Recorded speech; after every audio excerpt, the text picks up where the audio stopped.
أشهد أن لا إله إلا الله وحده لا شريك له وأشهد أن محمدا عبده ورسوله أما بعد فأعوذ بالله من الشيطان الرجيم بسم الله الرحمن الرحيم الحمد لله رب العالمين الرحمن الرحيم مالك يوم الدين إياك نعبد وإياك نستعين اهدنا الصراط المستقيم صراط الذين أنعمت عليهم غير المغضوب عليهم ولا الضالين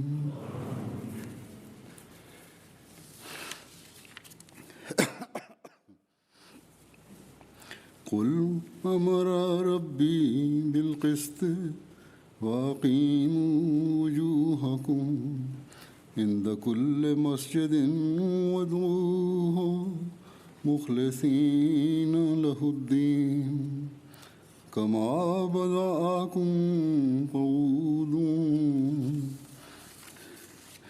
فريقا هدى وفريقا حق عليهم الضلالة إنهم اتخذوا الشياطين أولياء من دون الله ويحسبون أنهم مهتدون يا بني آدم خذوا زينتكم عند كل مسجد وكلوا واشربوا ولا تسرفوا إنه لا يحب المسرفين এই আয়াতগুলোর অনুবাদ হলো, তুমি বলো, আমার প্রভু ন্যায়পরায়ণতার আদেশ দিয়েছেন, আর এই আদেশও দিয়েছেন যে তোমরা প্রত্যেক মসজিদে উপস্থিতির সময় নিজেদের মনোযোগ আল্লাহর প্রতি নিবদ্ধ রাখো এবং আনুগত্যকে তারই জন্য একনিষ্ঠ করে তাকে ডাকো। তিনি যেভাবে তোমাদের প্রথমবার সৃষ্টি করেছিলেন সেভাবেই তোমরা মৃত্যুর পর তার দিকেই প্রত্যাবর্তন করবে। একদলকে তিনি হিদায়েত দিয়েছেন আর আরেকটি দলের জন্য পথ ভ্রষ্টতা অবধারিত হয়ে গেছে। নিশ্চয়ই এরাই আল্লাহকে বাদ দিয়ে শয়তানকে বন্ধুরূপে গ্রহণ করেছে এবং এরা নিজেদেরকে হিদায়েতপ্রাপ্ত বলে মনে করে। হে আদম সন্তান, তোমরা প্রত্যেকে মসজিদে উপস্থিতির সময় নিজ সৌন্দর্য অর্থাৎ তাকওয়ার পোশাক সাথে নিও এবং আহার করো, পান করো, তবে সীমা লঙ্ঘন করো না। নিশ্চয় তিনি সীমা লঙ্ঘনকারীদের পছন্দ করেন না। আজ আল্লাহ তাআলা আপনাদেরকে মসজিদ উদ্বোধনের সৌভাগ্য প্রদান করছেন, যদিও এর নির্মাণ কাজ কিছুকাল পূর্বেই সম্পন্ন হয়ে গিয়েছিল, কিন্তু এর আনুষ্ঠানিক উদ্বোধন এখন হচ্ছে। এখানে মসজিদ হিসেবে প্রথমে একটি হল বানানো হয়েছিল, কিন্তু এখন আপনারা যথারীতি মসজিদ নির্মাণ করেছেন। এখন খুবই সুন্দর ও ভালো একটি মসজিদ নির্মিত হয়েছে এবং ধারণ ক্ষমতার দিক থেকেও বেশ বড়। আল্লাহ তাআলা তাদের সবাইকে এই মসজিদের সাথে সম্পৃক্ত দায়িত্ব পালনের তৌফিক দান করুন, যারা এই মসজিদ নির্মাণে অবদান রেখেছেন।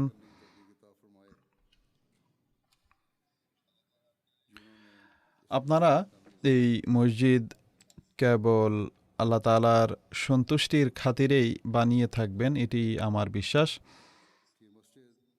আপনারা মহানবী সাল্লাল্লাহু আলাইহি ওয়াসাল্লামের এই উক্তি,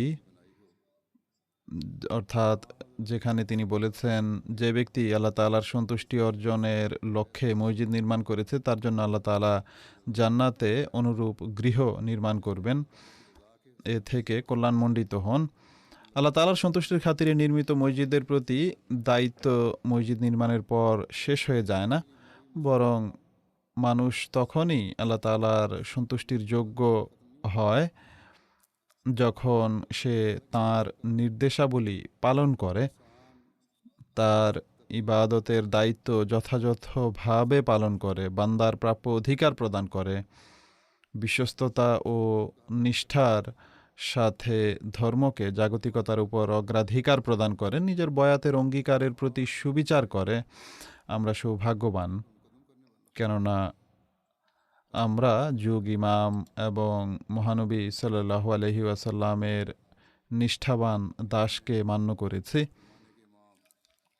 আমাদের সর্বদা স্মরণ রাখা উচিত যে হজরত মসিহ মাউদ আলাহ সাল্লাতামকে মান্য করা এবং তার হাতে বয়াত করা আমাদের উপর একটি গুরু দায়িত্ব ন্যস্ত করে। তাঁর আলাহ সাল্লাতামের হাতে বয়াত করেই আমাদের কাজ শেষ হয়ে যায়নি, বরং কাজ পূর্বের চেয়ে বৃদ্ধি পেয়েছে। সেসব কাজ যদি আমরা করি তাহলে আমরা কেবল তখনই সেসব পুরস্কারের ভাগিদার হব যার প্রতিশ্রুতি আল্লাহ তাআলা হজরত মসিহ মাউদ আলাইহিস সালামকে দিয়েছেন। অতএব আমাদের প্রত্যেককে নিজ নিজ দায়িত্ব অনুধাবন করতে হবে। এই মসজিদ আবাদ রাখা হলো আমাদের দায়িত্ব। পরস্পর ভালোবাসার পরিবেশে বসবাস করা আমাদের দায়িত্ব।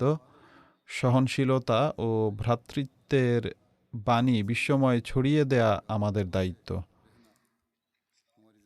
ইসলামের অনিন্দ সুন্দর শিক্ষার বাণী বিশ্ববাসীকে প্রদান করা আমাদের দায়িত্ব। অব্যাহতভাবে দোয়ার মাধ্যমে আত্মসংশোধনের প্রতি মনোযোগ নিবদ্ধ করা হলো আমাদের কর্তব্য। নিজেদের পরবর্তী প্রজন্মের সংশোধনের বিষয়ে চিন্তা করা আমাদের দায়িত্ব।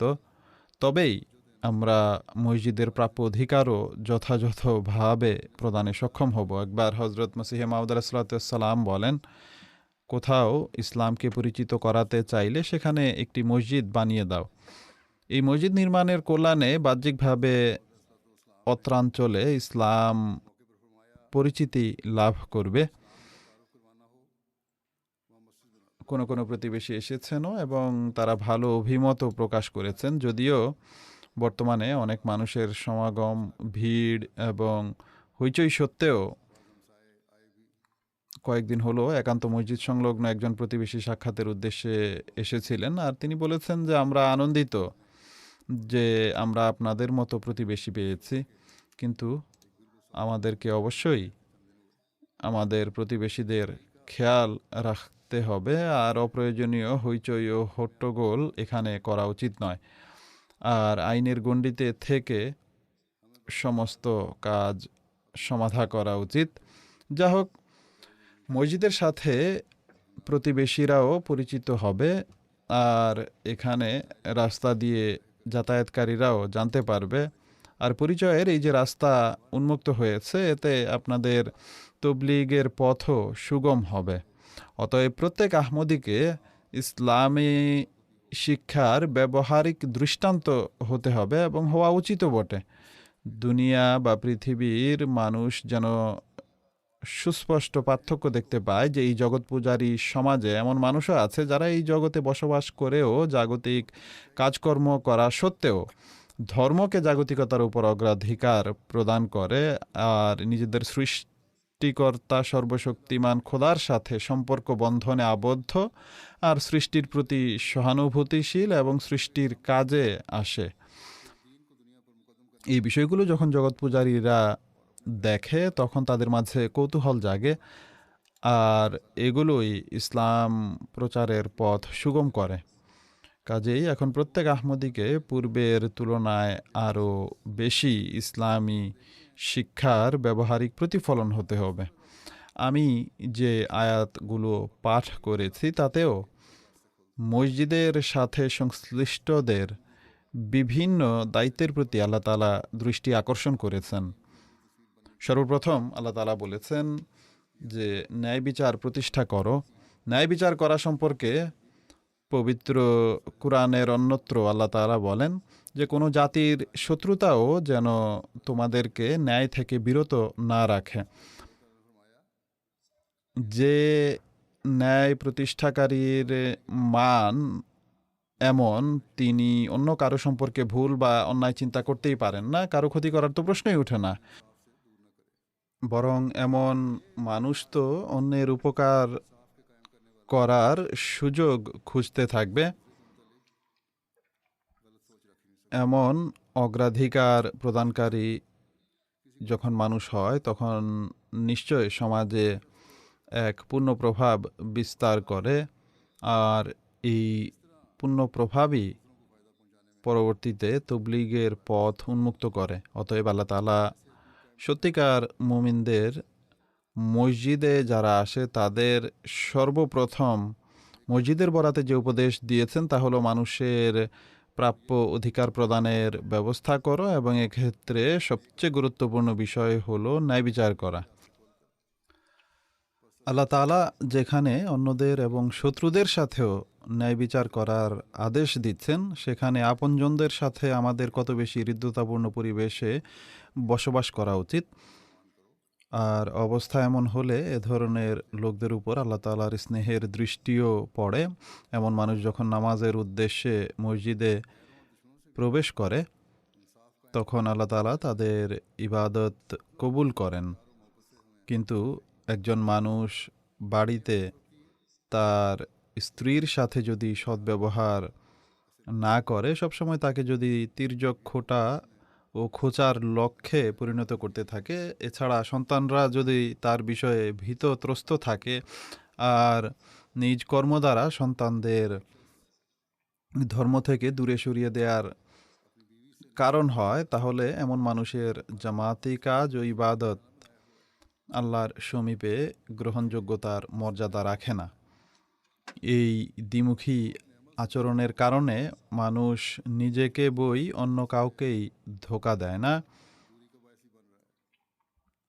অতএব যে ভেতরে ও বাহিরে ন্যায় বিচার প্রতিষ্ঠাকারী, সেই প্রকৃত মোমেন।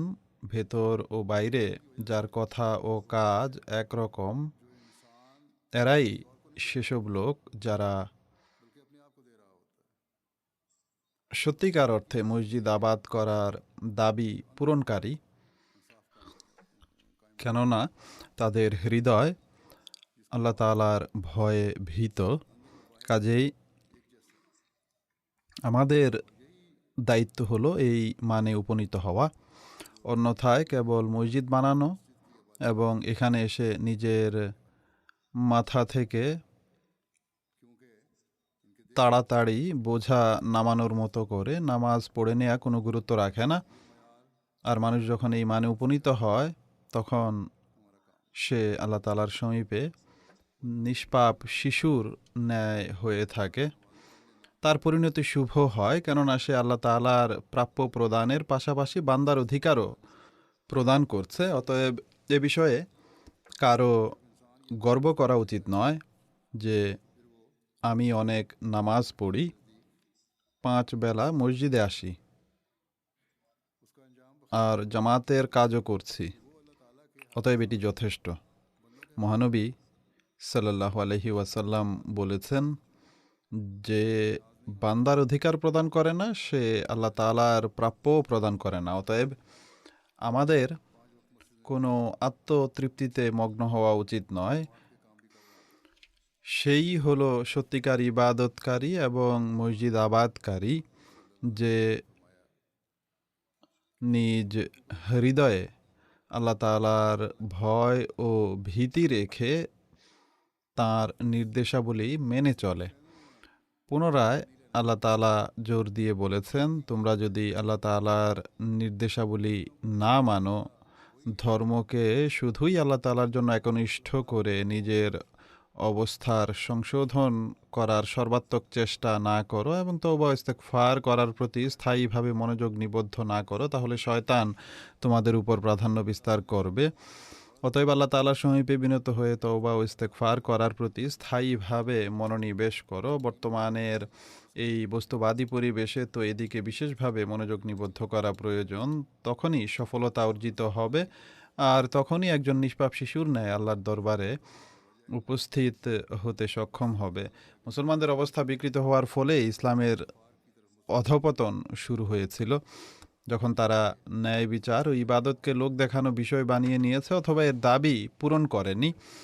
তখন সব কিছু ধ্বংস হয়ে গেছে। নিঃসন্দেহে তারা সুন্দর সুন্দর মসজিদ বানিয়েছে এবং বানাচ্ছে।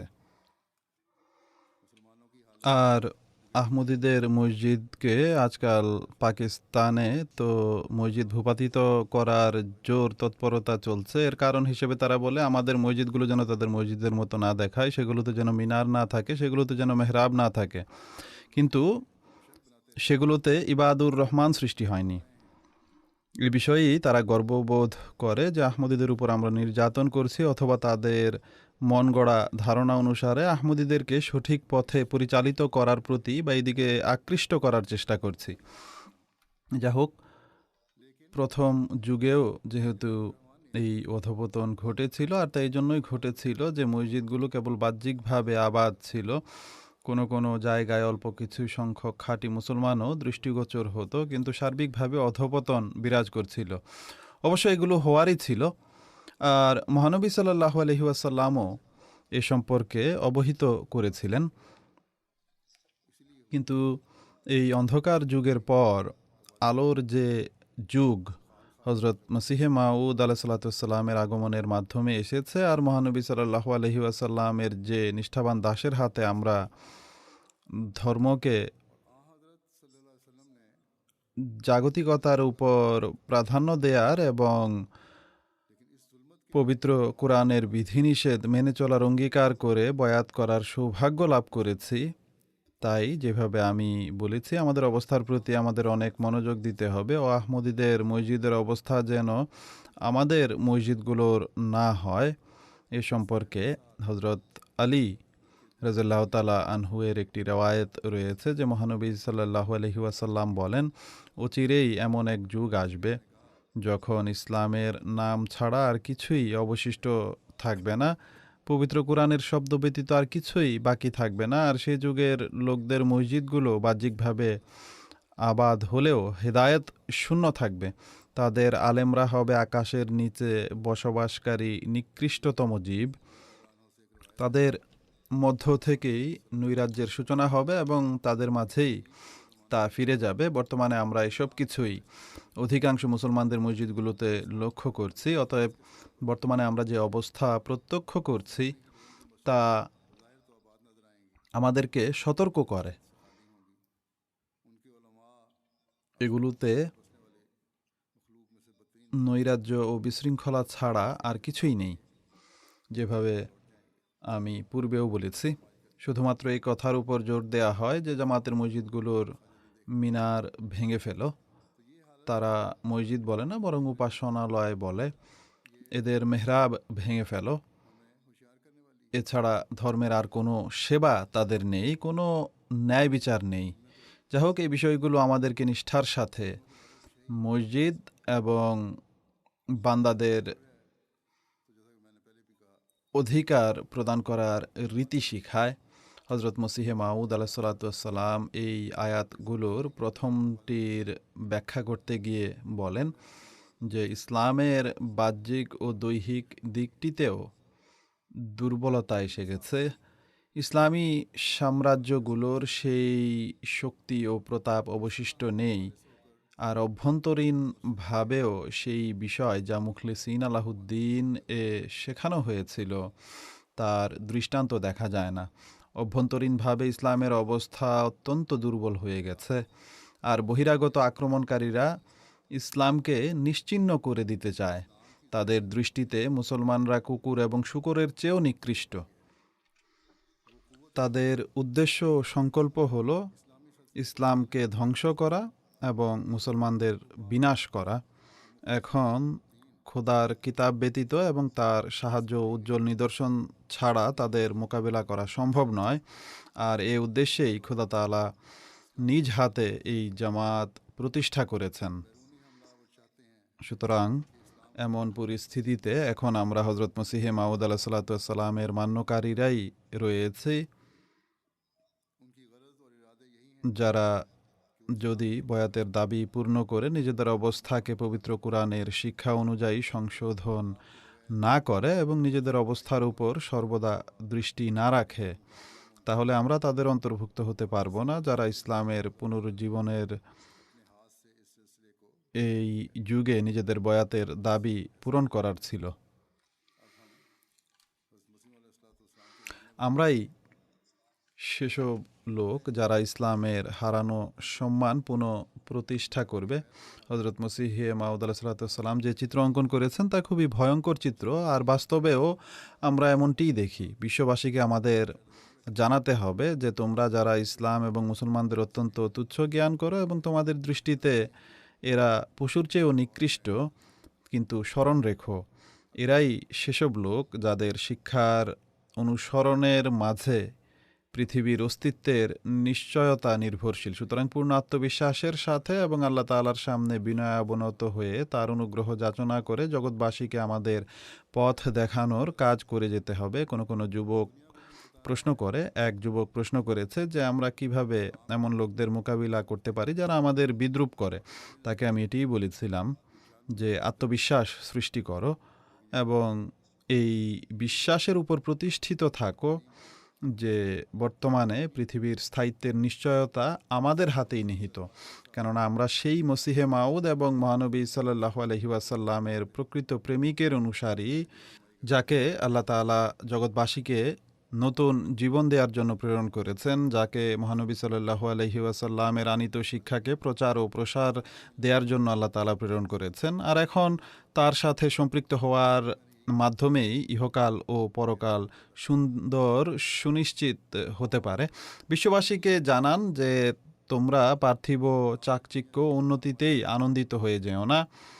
মৃত্যুর পরের জীবন চিরস্থায়ী জীবন, আর সেখানে যদি মানুষ শূন্য হাতে যায় তাহলে আল্লাহ তাআলার অসন্তুষ্টির সম্মুখীন হতে হবে, আর এরপর তিনি কি ব্যবহার করবেন সেটা তিনি ভালো জানেন।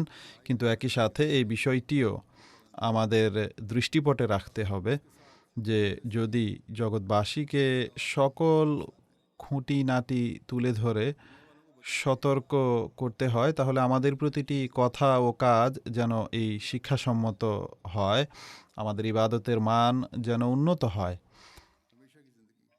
আর আমাদের বান্দার অধিকার প্রদানের মানও যেন উন্নত হয়। যা হোক, হজরত মসিহে মাউদ আলাইহিস সালাম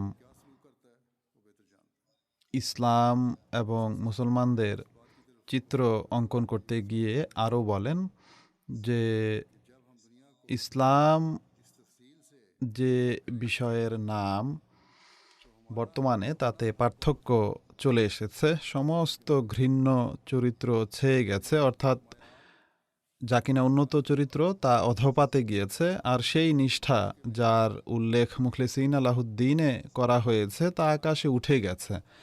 খোদার সাথে বিশ্বস্ততা, নিষ্ঠা, ভালোবাসা এবং খোদার উপর ভরসা করা বিলুপ্ত প্রায়। এখন খোদা তাআলাই সংকল্প করেছেন যে পুনরায় নতুনভাবে সেসব শক্তিকে জীবিত করবেন। অতএব আমাদের কৃতজ্ঞতা জ্ঞাপন করা উচিত, কেননা ইসলামের এই অবক্ষয়প্রাপ্ত অবস্থাকে শুধরানোর জন্য আল্লাহ তাআলার প্রেরিত পুরুষের সাথে আমরা সম্পৃক্ত হয়েছি। অমুসলিম এবং ইসলাম বিরোধী লোকেরা যে ইসলামের উপর আক্রমণ করেছে আর এই সুমহান ধর্মকে হীন ও তুচ্ছ জ্ঞান করেছে, এতে মুসলমানদের নিজেদেরও হাত ছিল। মুসলমানরা যদি বিকৃতির শিকার না হতো তাহলে শত্রুরা কখনো এভাবে ইসলামের উপর আক্রমণ করার সাহস পেত না। কিন্তু আজ আমাদেরকেই খোদা তাআলার প্রতি বিশ্বস্ততার উন্নত মার্গে উপনীত হতে হবে, যেমনটি হজরত মসিহ মাউদ আলাইহিস সালাম বলেছেন। আমাদেরকে এই নিষ্ঠা ও বিশ্বস্ততার সাথে আল্লাহ তাআলার নির্দেশনাবলী মেনে চলতে হবে। আমাদেরই সব দিকে ভালোবাসার বিস্তার করতে হবে এবং ঘৃণা দূর করতে হবে। আমাদের এই মাঝে খোদার প্রতি পূর্ণ ভরসা থাকা উচিত, কেননা প্রত্যেকটি কাজের বিধায়ক হলেন আল্লাহ তাআলা। আর ইসলামই এখন বিশ্বের জন্য সম্পূর্ণ ও শ্রেষ্ঠ ধর্ম, আর এর জন্য আমাদের সব ধরনের শক্তি, সামর্থ্য ও গুণাবলীকে কাজে লাগাতে হবে এবং হজরত মসিহে মাউদ আলাহ সাল্লামের সুলতানে নসির তথা সাহায্যকারী হতে হবে। এটি খোদা তাআলার নির্ধারিত তকদির। খোদা তাআলা হজরত মসিহে মাউদ আলাহ সাল্লামের উপর যেসব কাজ ন্যস্ত করেছেন এবং যেসব প্রতিশ্রুতি তাকে দিয়েছেন তা তো ইনশাআল্লাহ অবশ্যই পূর্ণ হবে। আমরা যদি এই কাজে সহযোগিতা করি বা সাহায্যকারী হই, তাহলে আল্লাহ তাআলার কৃপারাজি অর্জনকারী হতে পারব। আমরা যদি অগ্রসর না হই, তাহলে আল্লাহ তাআলা অন্য কোনো জাতিকে হজরত মসিহে মাউদ আলাহ সাল্লামের সাহায্যের জন্য প্রেরণ করবেন, কিন্তু এই কাজ অবশ্যই হবে। অতএব আমাদের উচিত নিজেদের অবস্থার প্রতি দৃষ্টি রাখা এবং যেখানে যেখানে ত্রুটি ও দুর্বলতা রয়েছে সেগুলো দূর করার চেষ্টা করা উচিত। কি কি দুর্বলতা আছে যেগুলোকে দূর করতে হবে? এই প্রসঙ্গে হজরত মসিহে মাউদ আলাহ সাল্লাম বলেন, বর্তমান যুগে লোক দেখানো, আত্মশ্লাঘা, দম্ভ, এটিও এক প্রকার অহংকার, আত্মম্ভরিতা তথা নিজেকেই সব কিছু মনে করা, অহংকার, বড়াই, দম্ভ প্রভৃতি বাজে অভ্যাস অনেক বেড়ে গেছে। আর মুখলিসিন আলাহুদ্দিন প্রভৃতি যেসব উত্তম গুণাবলী ছিল তা আকাশে উঠে গেছে। খোদা নির্ভরতা ও চেষ্টা প্রচেষ্টা প্রভৃতি বিলুপ্ত প্রায়। এখন খোদার অভিপ্রায় হলো নতুনভাবে যেন এসবের বীজ বপিত হয়। অতঃপর তিনি বলেন, এসব অপকর্ম এখন বৃদ্ধি পেয়েছে এবং পুণ্যকর্ম বিলীন হয়ে গেছে, কিন্তু আল্লাহ তাআলা যিনি আপন বান্দাদের প্রতি অতি কৃপালু, তিনি বান্দাদের বিনষ্ট বা ধ্বংস করতে চান না। তিনি এখন এই ইচ্ছা পোষণ করেছেন যে পুণ্যকর্ম যেন বৃদ্ধি পায় আর অপকর্ম বিলীন হয়ে যায়। অতএব আমাদের প্রত্যেকের আত্মবিশ্লেষণ করা উচিত যে হজরত মসিহে মাউদ আলাহ সাল্লামের এই মিশনের বাস্তবায়নের জন্য আমরা কি নিজেদের ভূমিকা পালন করছি? আমরা কি অপকর্ম নির্মূলের জন্য সর্বাত্মক চেষ্টা করছি? আমরা কি পুণ্যকর্মসমূহ অবলম্বনের জন্য পূর্ণ চেষ্টা করছি? ইবাদতের উন্নত মার্গ অর্জন করার জন্য আমরা কি যথাসাধ্য চেষ্টা করছি? পুণ্যকর্ম করার সামর্থ্য খোদা তাআলার কৃপাতেই লাভ হয়। আমরা যদি আল্লাহ তাআলার কৃপা অর্জন করার জন্য পূর্ণ চেষ্টা করে না থাকি, যা মূলত ইবাদতের মাধ্যমেই অর্জিত হয়ে থাকে, এমন ইবাদত যা একনিষ্ঠভাবে আল্লাহ তাআলার সন্তুষ্টির জন্য করা হয়, নিছক নিজের ইচ্ছা আকাঙ্ক্ষার পরিতৃপ্তি ও পূর্ণের জন্য নয়, এমনটি হলে আমাদের চেষ্টা প্রচেষ্টা নিরর্থক বা সেসব বিষয় অর্জন করার আকাঙ্ক্ষা বৃথা। অতএব খুবই গভীর দৃষ্টিকোণ থেকে আত্মবিশ্লেষণ করার প্রয়োজন রয়েছে। অনেক বেশি ইস্তেগফার করা উচিত। নিজের কাজকর্ম নিরবচ্ছিন্নভাবে আল্লাহ তাআলার সন্তুষ্টি অনুযায়ী করা উচিত। হজরত মসিহে মাউদ আলাহ সাল্লাম বলেন, কর্মের জন্য শর্ত হলো নিষ্ঠা। যেমনটি তিনি বলেছেন, মুখলিসিনা লাহুদ্দিন, এই নিষ্ঠা সেসব লোকের মাঝে থাকে যারা আবদাল বা পরিবর্তিত মানুষ হয়ে থাকেন। তিনি আলাইহিস সালাম বলেন, ভালোভাবে স্মরণ রেখো, যে ব্যক্তি খোদা তাআলার হয়ে যায়, খোদা তাআলা তার হয়ে যান।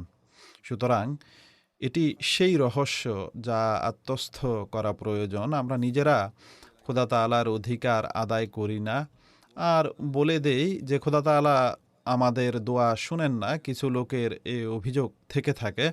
আত্মবিশ্লেষণ করে দেখুন, আমরা খোদা তাআলার কতটুকু অধিকার আদায় করতে পেরেছি। আল্লাহ তাআলা তো এতটাই কৃপালু যে তিনি আমাদের অগণিত ভুল ভ্রান্তি থাকা সত্ত্বেও আমাদেরকে স্বীয় দানে ধন্য করে চলেছেন। সুতরাং আমাদের এই বিষয়ের প্রতি দৃষ্টি রাখতে হবে যে আমরা খোদা তাআলার অধিকার কিভাবে আদায় করতে পারি। আল্লাহ তাআলার সবচেয়ে বড় প্রাপ্য হলো তার ইবাদতের অধিকার প্রদান করা। মসজিদ আমরা তৈরি করেছি, এখন এর অধিকার প্রদান করুন। এতে একনিষ্ঠভাবে তার ইবাদতের জন্য আসুন। হজরত মসিহ মাউদ আলাহ সাল্লাম এদিকে দৃষ্টি আকর্ষণ করে বলেন যে আল্লাহ তাআলা বলেন, আমি ইবাদতের জন্য জিন ও ইনসানকে সৃষ্টি করেছি। হ্যাঁ, এই ইবাদত এবং আল্লাহ তাআলার সামনে স্থায়ী ও পরম আত্মসমর্পণের চেতনা নিয়ে দণ্ডায়মান হওয়া ব্যক্তিগত গভীর ভালোবাসা ছাড়া সম্ভব নয়। আর ভালোবাসা বলতে একতরফা ভালোবাসাকে বোঝায় না, বরং স্রষ্টা ও সৃষ্টি উভয়ের ভালোবাসাকে বোঝায়, যেন বজ্রের আগুনের ন্যায় যা মৃত্যুবরণকারী মানুষের উপর পতিত হয় এবং যা তখন মানুষের ভিতর থেকে নির্গত হয়ে মানবীয় দুর্বলতাসমূহকে ভস্মীভূত করে দেয় এবং উভয়ে মিলিতভাবে পুরো আধ্যাত্মিক সত্তাকে করায়ত্ত করে নেয়। অতএব স্থায়ী মনোযোগের সাথে নিবিষ্ট চিত্তে নিজেদের নামাজের সুরক্ষা করতে হবে, আর তা তখনই সম্ভব যখন আল্লাহ তাআলার প্রতি ভালোবাসা থাকবে, এমন গভীর ও একান্ত ভালোবাসা যা আর কারো সাথে থাকে না। তখন আল্লাহ তাআলার ভালোবাসা এবং মানুষের আল্লাহর প্রতি ভালোবাসা এমন ফল বয়ে আনে যা এক বিপ্লব সাধন করে। যারা সামান্য দোয়া করে ক্লান্ত হয়ে যায় বা যারা দোয়ার দর্শন জানতে চায়, যারা খোদা তাআলার সাথে সম্পর্ক স্থাপন করতে চায়, তাদের এই উদ্ধৃতির প্রতি মনোনিবেশ করা উচিত। কেবল প্রয়োজনের সময়ই আল্লাহ তাআলার দরজায় হাত পাতার জন্য যাবেন না, বরং আল্লাহ তাআলার সাথে এক ব্যক্তিগত ভালোবাসা সৃষ্টি করুন। এমনটি করলে আল্লাহ তাআলা সেই মানুষকে ভালোবাসবেন। এজন্য আল্লাহ তাআলা ও তার রসুলের আদেশাবলীর পরিপূর্ণ অনুসরণ করা বাঞ্ছনীয়। আল্লাহর রসুলকে ভালোবাসাও আবশ্যক এবং ভালোবাসার আবেগ নিয়ে আনুগত্য করতে হবে। এরপর আল্লাহ তাআলার ভালোবাসার বহিঃপ্রকাশ ঘটে। আর এই উভয় ভালোবাসা যদি একত্রিত হয়, তখন যেমনটি তিনি বলেছেন, আল্লাহ তাআলার কৃপারাজির এমন বারিধারা বর্ষিত হয় যা মানুষের চিন্তা চেতনার ঊর্ধ্বে। হজরত মসিহ মাউদ আলাইহিস সালাম পুনরায় বলেন, যেহেতু মানুষ প্রকৃতিগতভাবে খোদা তাআলার জন্যই সৃষ্টি হয়েছে, যেমন আল্লাহ তাআলা বলেছেন, ওয়া মা খালাকতুল জিন্না ওয়াল ইনসা ইল্লা লিয়াবুদুন, তাই আল্লাহ তাআলা মানুষের প্রকৃতিতেই কিছু না কিছু অংশ নিজের জন্য অন্তর্নিহিত রেখেছেন আর গুপ্ত থেকে গুপ্ততর উপকরণ দ্বারা তাকে নিজের জন্য সৃষ্টি করেছেন। এ থেকে বোঝা যায় যে খোদা তাআলা তোমাদের সৃষ্টির প্রকৃত উদ্দেশ্য এটি নির্ধারণ করেছেন যে তোমরা আল্লাহ তাআলার ইবাদত করবে।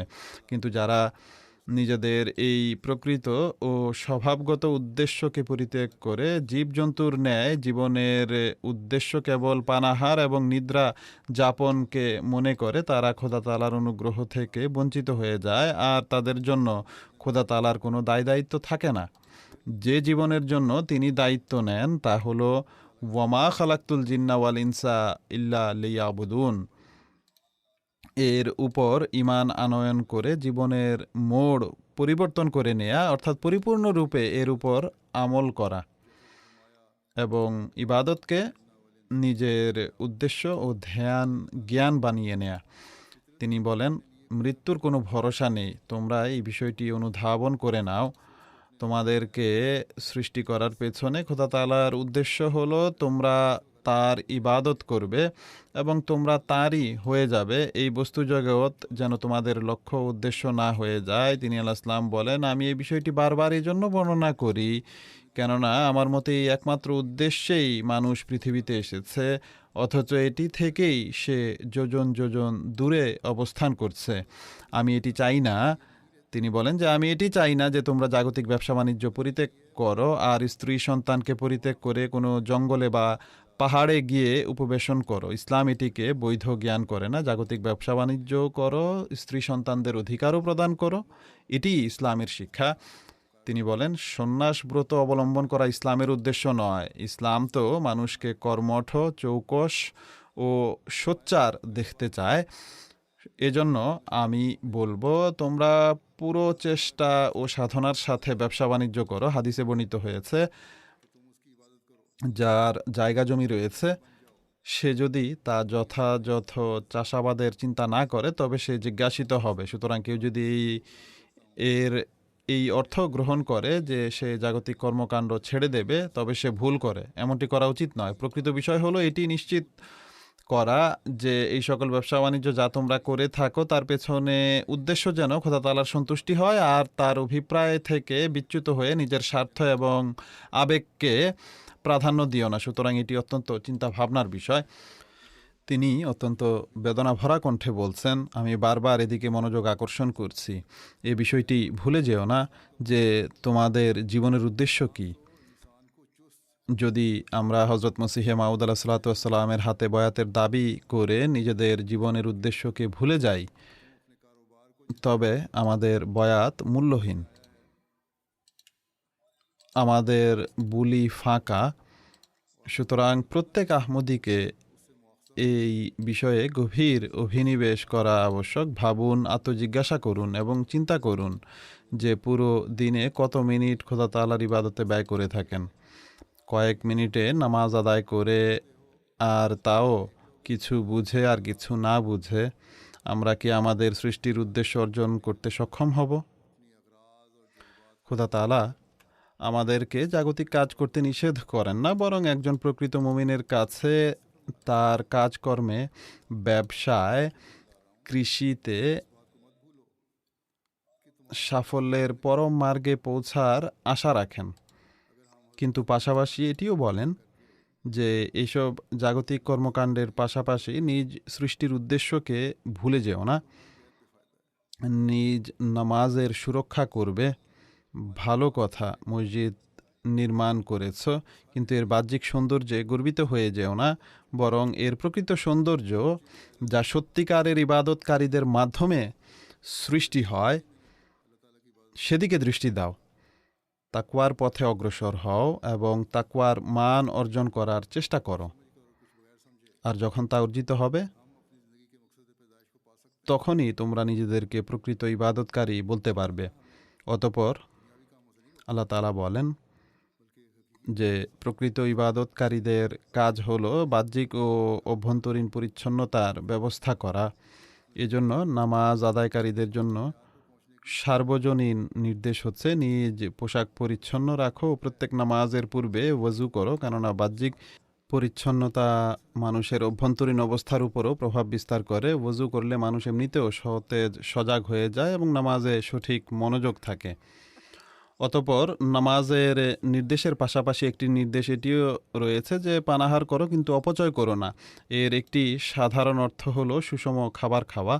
একজন মুমিন পানাহারে বাড়াবাড়ি করে না, আর বাড়াবাড়ি না করায় তার স্বাস্থ্য ঠিক থাকে আর ইবাদতও সঠিক রূপে হতে পারে।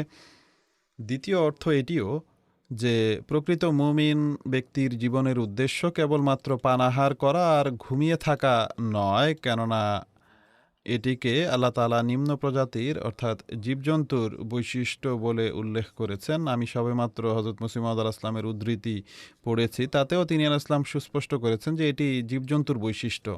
এটিকে যদি আরও বিশ্লেষণ করেন তাহলে এর অর্থ এটিও সামনে আসে যে শুধুমাত্র জাগতিক কামনা বাসনায় লিপ্ত হয়েও না বা পড়ে থেকো না, বরং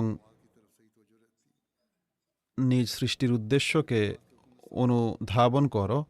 একজন প্রকৃত বান্দা জাগতিক কাজও করে, কিন্তু তাতে সে এতটা নিমজ্জিত হয় না যে নামাজ পড়ার বা নামাজের সময়ের চেতনা হারিয়ে বসবে, বরং নামাজের সময় তাৎক্ষণিকভাবে মনে পড়া উচিত যে এখন আমার জাগতিক কাজের সময় শেষ, আমাকে এখন আল্লাহ তাআলার সমীপে উপস্থিত হতে হবে। আর নামাজ আল্লাহ তাআলার প্রাপ্য আদায় করে পড়তে হবে, এমন নয় যে তাড়াহুড়ো করে পড়ে নিল, বরং গুছিয়ে সুন্দর করে পড়তে হবে। বাহ্যিক পরিচ্ছন্নতা ও সৌন্দর্যের সাথে সাথে নিজ হৃদয় ও তাকওয়ার অলঙ্কারে সুসজ্জিত করতে হবে। এরপর আল্লাহ তাআলা বলেন যে নিঃসন্দেহে তোমাদের পানাহারের অনুমতি রয়েছে।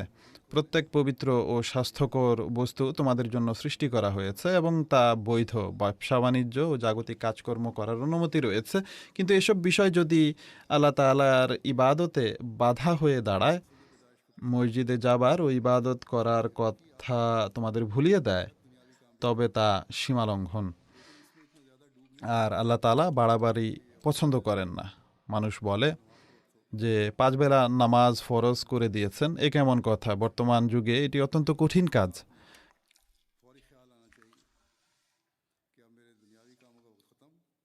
মানুষ 5 বেলা নামাজ পড়ার জন্য কাজ থেকে কিভাবে বিরতি নেবে? আল্লাহ তাআলা বলেন, এটি কঠিন কাজ নয়, বরং তোমাদের শুধুমাত্র জাগতিক বিষয়াদি নিয়ে চিন্তা করা এবং খোদা তাআলাকে ভুলে যাওয়া হলো সীমালঙ্ঘন। আর এই সীমালঙ্ঘন তোমাদেরকে ধীরে ধীরে আল্লাহ তাআলা থেকে দূরে নিয়ে যাবে। কোনো মানুষের প্রতি আল্লাহ তাআলার অসন্তুষ্টি প্রকাশ পেয়ে গেলে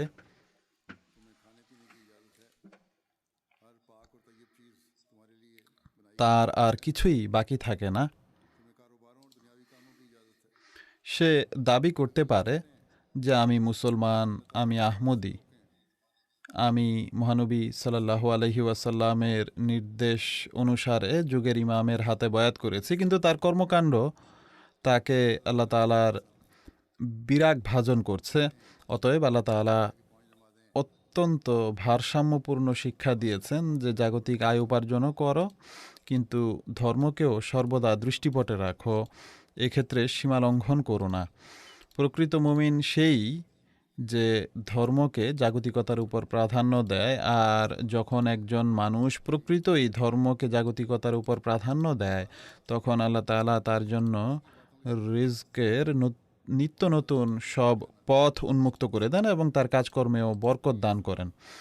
সুতরাং যে আল্লাহ তাআলার নির্দেশ পালন করে এবং নিজের জীবন আল্লাহ তাআলার বিধিনিষেধ সম্মত করে নিজের ইবাদত সমূহে উন্নত মান অর্জনের জন্য চেষ্টা করে, আল্লাহ তাআলার কৃপায় তার জাগতিক চাহিদাও পূর্ণ হয়ে যায়। হ্যাঁ, জাগতিক কামনা বাসনা একটি ক্রমবর্ধমান বিষয়, আর যদি তা বেড়ে যায় তবে তা এমন এক আগুন যা কখনো নির্বাপিত হয় না। মানুষ যদি ধর্মের উপর প্রতিষ্ঠিত থাকে তবে এসব জাগতিক কামনা বাসনার আগুন সবসময় ফুঁসে ওঠার আশঙ্কা থাকে না। এই আগুন এমন যা কখনো নিভে না। মানুষ এতে ভস্মীভূত হয়ে যায় আর পরজীবনে তার কিছুই লাভ হয় না, যা প্রকৃত জীবন। মহানবী সাল্লাল্লাহু আলাইহি ওয়াসাল্লাম বলেন, আল্লাহর মসজিদসমূহ সেসব মানুষই আবাদ করে যারা খোদা ও পরকালের উপর বিশ্বাস রাখে।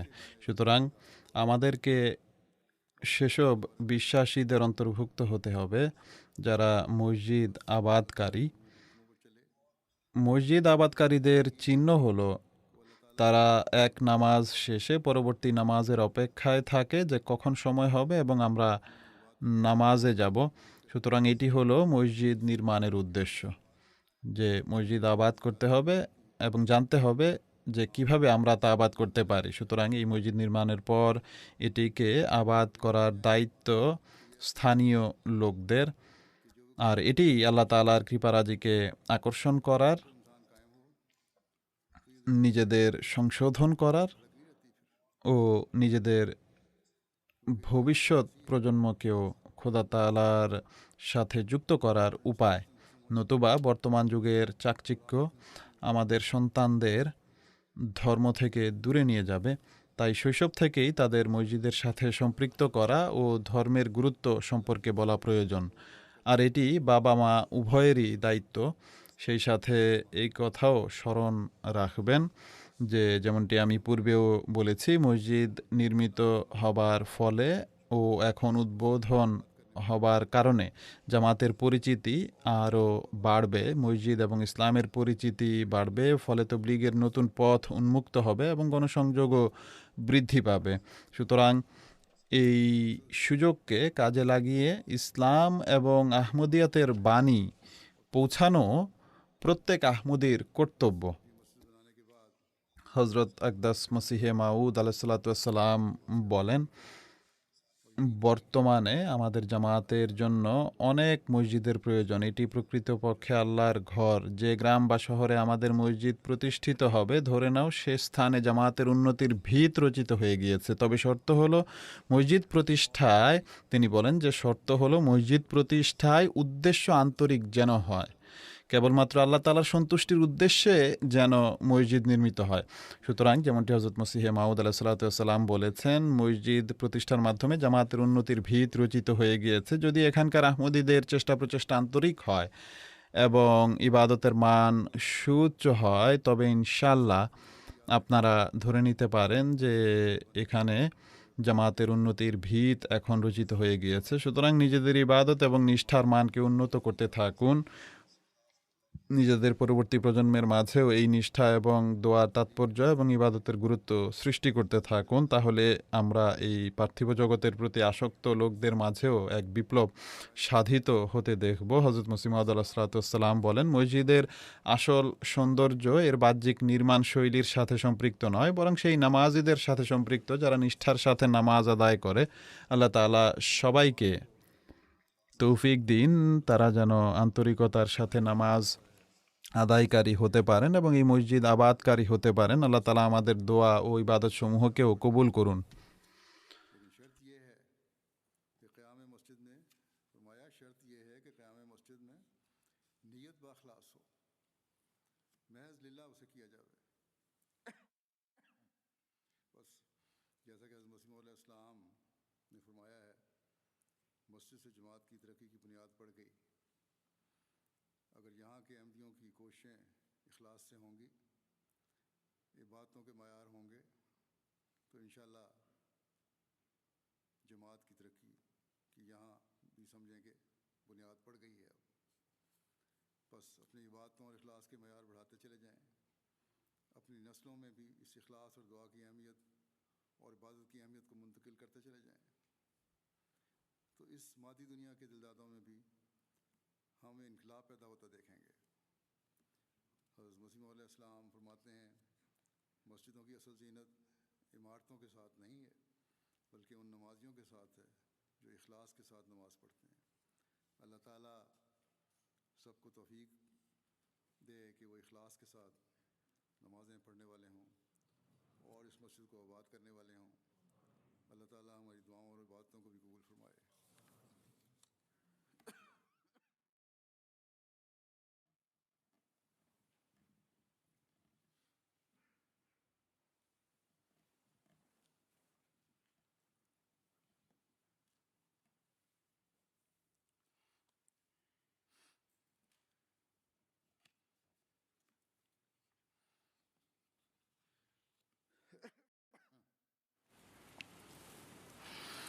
الحمد لله الحمد لله نحمده ونستعينه ونستغفره ونؤمن به ونتوكل عليه ونعوذ بالله من شرور أنفسنا ومن سيئات أعمالنا من يهده الله فلا مضل له ومن يضلل فلا هادي له ونشهد أن لا إله إلا الله ونشهد أن محمدا عبده ورسوله عباد الله رحمكم الله إن الله يأمر بالعدل والإحسان